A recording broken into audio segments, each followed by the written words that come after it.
Hey everyone, I'm Annie Hedgepeth, co-founder of PeopleWork, and I'm starting a new series where I talk about business operations in the age of AI through an engineering lens. So if you're curious about what it takes to actually run a small to mid-sized business in the age of AI, the messaging, the money, the people, the design, then this playlist is definitely for you.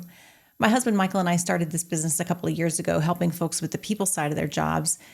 And, while there's so many aspects of business that are not fun to do, when I see that focusing on them gives me the maneuverability that I didn't have before, then I get really excited. That's when I see my efforts in the fun things like content creation or sales lunches or whatever it is actually go further. So every topic that I'm going to cover will provide an unlock that will lead to more agency. And that agency, no matter how boring the topic, will lead to energy. And that energy will fuel your business. So here's a sneak peek at some of the topics that I'm going to cover.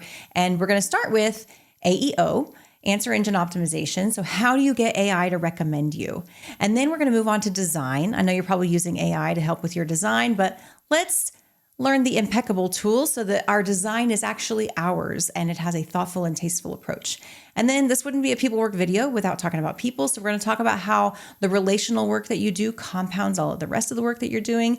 Plus, we're going to have episodes on messaging and business and accounting and using AI without getting wrapped around the axle and all of that stuff. So be sure to subscribe so that you don't miss the next one. The next one is on AEO, and it's the video that I really wish that somebody had shown me a year ago. So if you know someone trying to figure all this stuff out, send them on over, and we'll see you next time. All right, bye.